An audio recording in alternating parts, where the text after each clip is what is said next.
Hi, and welcome to the channel. This little video will show you my current prep routine for doing my own nails, as well as this pretty nude to blue ombre. I am not a professional, so any advice you get from me is from my experience, and you should always do your own research before going into DIY things. I am a recovering nail biter, as you may be able to tell, so the way I do mine might be different than you're used to seeing. Having extensions has helped me grow my nails without biting, but my nails are naturally weak and thin, so they break off easily. And once the extensions come off, I tend to mess with the nails till they break short again. So with prep, I typically push my cuticles and scrape off any remaining dead skin on the nail plate. I don't trim my cuticles because I don't feel like I could do it safely.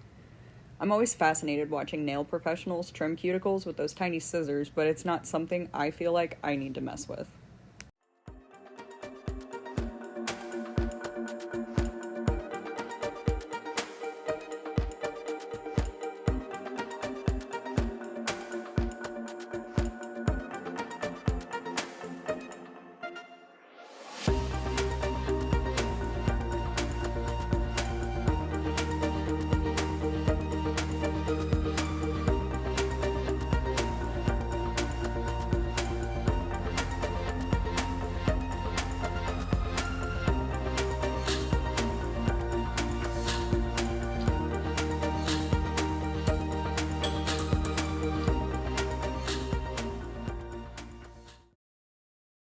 Here I am filing the surface of my nail. As I said, my nails are thin and break easily. So for me, the best way to give them longevity is to use my e-file on a low speed. In the past, I've used a buffer or a fine grit file, but it just can't seem to keep a hold like it does with the e-file. I go along my cuticles to get any remaining skin, and then I remove the shine. It really doesn't need to be a lot, as long as you get it matte. Over-filing your nails can damage them. And then we wipe. Old bottle of Macart base gel. Super thin. This is where I used to mess up a lot. Super thin layer. Like, you should be able to see the grooves in your nail, like, from filing it. If you put it on too thick, I feel like, I don't know what the science there is, but it's just chunky, and they pop off super easily. So super thin. And also, I have a horrible habit of forgetting to put the base gel on, so, brain be brainin'.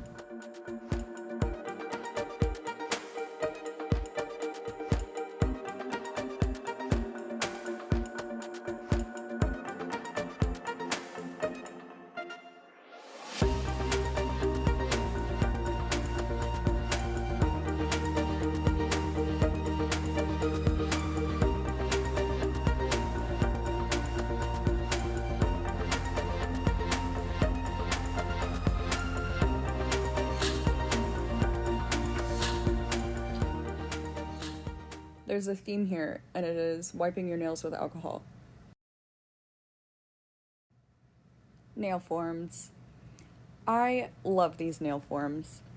I've tried a few different kinds, but I really like these. I got them from Temu, along with the polygel that I'll be using later. These stiletto shape ones are great for stilettos and for coffin nails.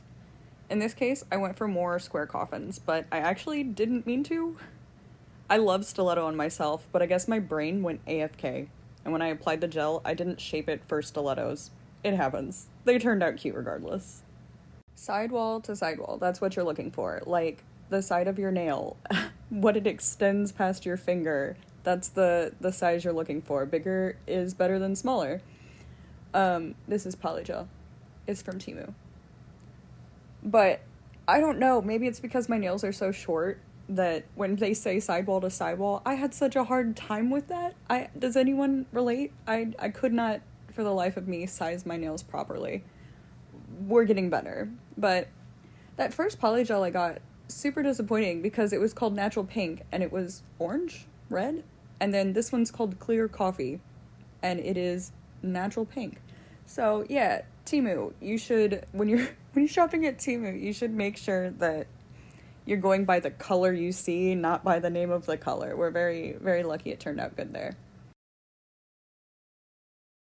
This is my little brushy brush. He having some problems. He still works fine. It's just, I don't know. I put it in there badly.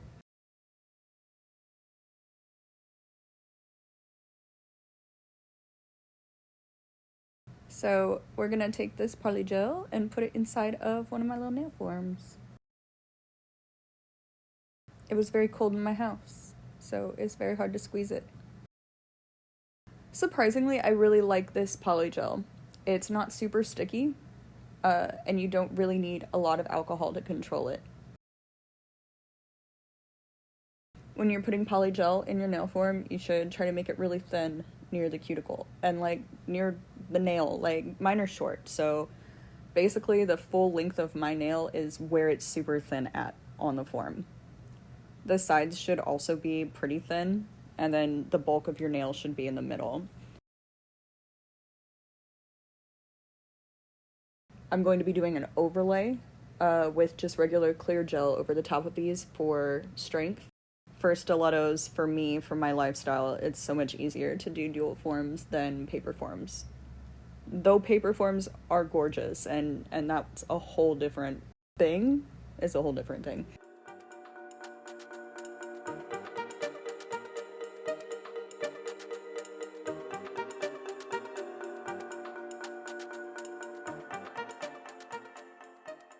So when you put on your little dual form, you want to make sure that you don't smash it on there. As long as it's making contact with the nail, you're probably okay. The more you push down on it, the more that's going to spill out, and then you have to clean it up or file it off, and that can be a total pain. You also want to make sure when you stick it on that it's not creating like a bunch at the bottom at the tip of your nail. For me, that's really important because my nails are short and my skin is there. So it could create a little bump there underneath, and that's just annoying. And it's also curing gel on your skin, which is not good for you. And then it's annoying to file it out later with the e-file. That's something I'm getting better at, though, so we don't end up with those bumps very often.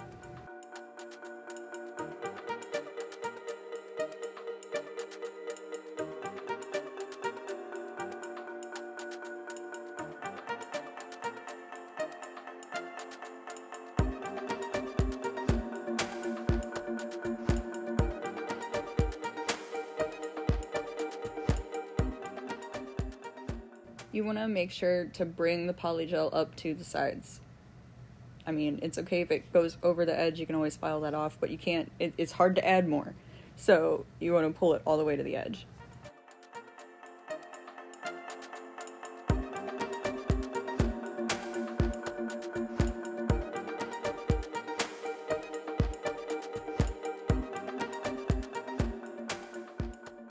Oh, it's not straight. Oh, fix it. Oh.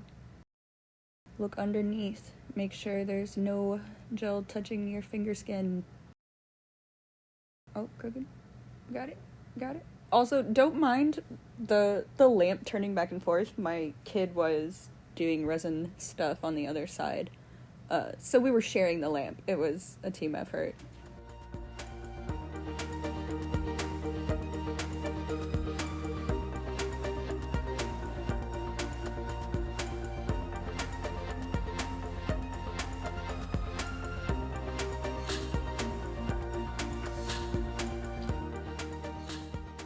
Gels are different. They have different curing times. You see that split-second cure?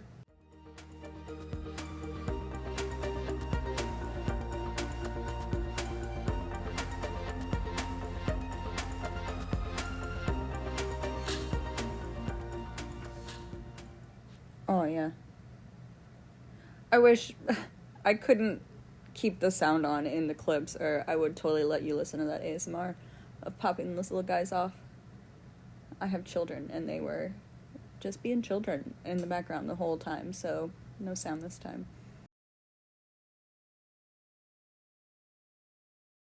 They're so pretty.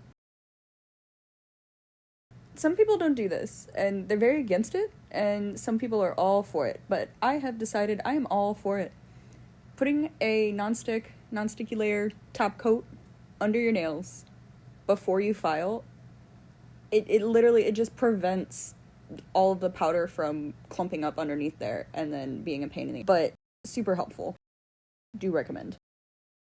So this is just getting rid of the basic, like, any squish out from the polygel.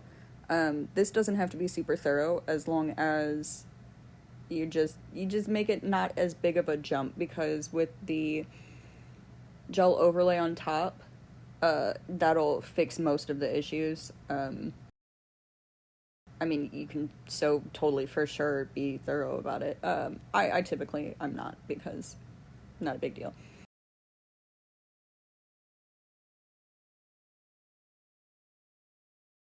So now I'm just refining the shape, getting the length where I want it. I clipped them way too short. Normally I'm not this short, but again, AFK brain. You want to file the underside of the nail. I'm not a professional. If you want to know how to professionally do nails, go watch somebody like Susie on Nail Career, or go watch Kirsty Meakin. They tell you what to do. They know how the right ways. They've been doing it forever. Go watch them.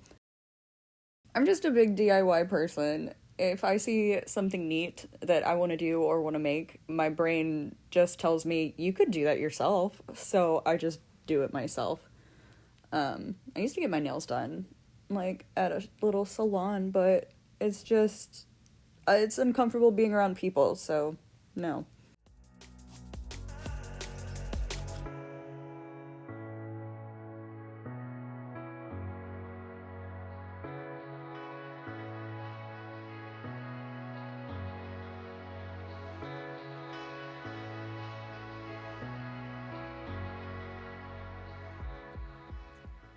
Look at this gel, it's so viscous. It being cold in my house really helps with this application for the clear gel. So we're just putting on a really thin layer. I do 2 nails at a time because it takes forever to cure in the lamp. This particular gel, I think, takes 2 minutes to cure in the lamp. And I don't have that kind of time. So we put on a really thin, even layer, and we brush it on there. And then we get a big O glob. Not a big O glob, but a glob. And then we're kind of just gently laying it on top of the nail. You're just kind of pulling it with the brush. You're not, like, painting it on. You are glopping and then dragging. My brush isn't touching the nail a lot of times when I'm doing this. It's just pulling the gel with the gel. It sticks to itself. Like, it goes where where gel is. That's why we put down the layer first, is so it knows where to shape to, like, where to follow. Because this levels, and it levels pretty quickly, so you have to pay attention. Hold it upside down. That helps shape the top of the nail so that you don't have bumps or ridges. And you just do that till it looks nice. Doing the same thing on these two. They're pretty much the same. I'd say the only difficult part for me is because I have really skinny nails. Like, I have really small nails. So trying to put this on and not get it all over the sidewalls is difficult for me sometimes. And also probably because of the length, the skin bunches up. If you bite your nails, or you know someone who bites your nails, you know, like, what this looks like. It is actually very annoying. We're trying, though. We're trying to get past that. I want them to grow and be strong, but it is such a struggle.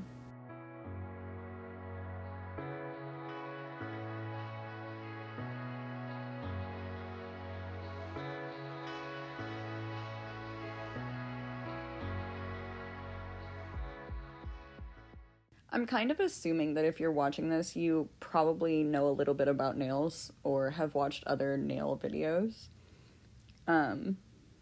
So if I'm doing this wrong, then I'm doing it wrong, you know? Like, you just, it's fine. It's fine. This gel is so hard to get, like, not sticky. I feel like I have to use a ton of alcohol, and then I end up with slightly sticky fingers all over the place. So then we just go wash our hands.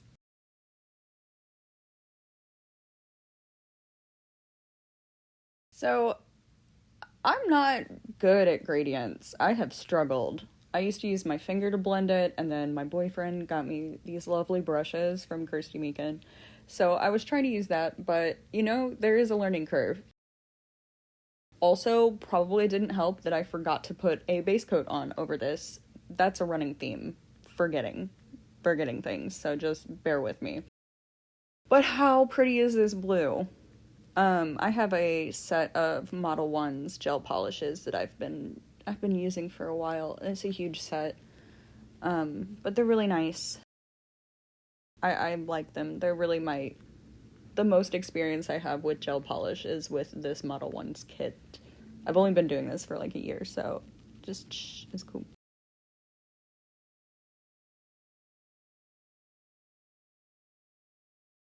So here's my attempt at using this ombre brush. I'll say that like in the end it looks okay, but not if you like really looking at it. It is made to look so easy, but there really is a like style to it, an art to it, and it's just something I haven't had a lot of experience with, so we're not there yet. I'd say all in all they look okay. Yeah. So this is still just the one coat, and then we're gonna cure it. Second coat to kind of try to fix the ombre and just darken the opacity on the two full painted nails.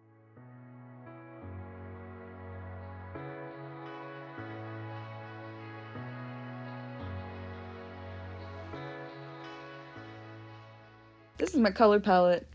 It's also a little gel bottle, jar.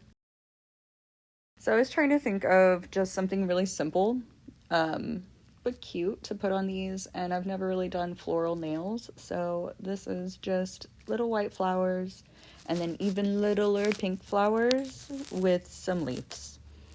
Pretty cute. It turned out a lot better than I thought it was going to, because like I said, I've just never done flowery stuff. I normally do a lot more dark or more gothic inspired nails.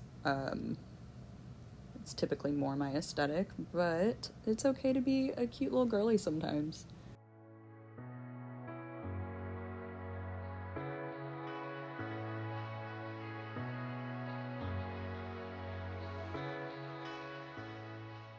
I'm absolutely in love with these brushes. For a long time I was using little brushes that I had to cut a lot of the bristles off for the liners because I just didn't feel like I should spend a lot of money on brushes if I wasn't good at it. So I really used those little crappy brushes for a long time.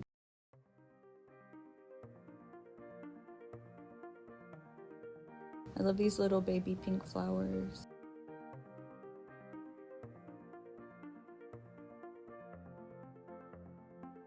There's not really too much more for me to say about these. I'm gonna do just like a little speed through at the end here, and you can watch everything. I hope you enjoyed the video. Feel free to subscribe and leave a comment. What are your thoughts? Super simple little nail design. Is this something you would put on your nails? Let me know. Thanks for watching. Have a gorgeous day.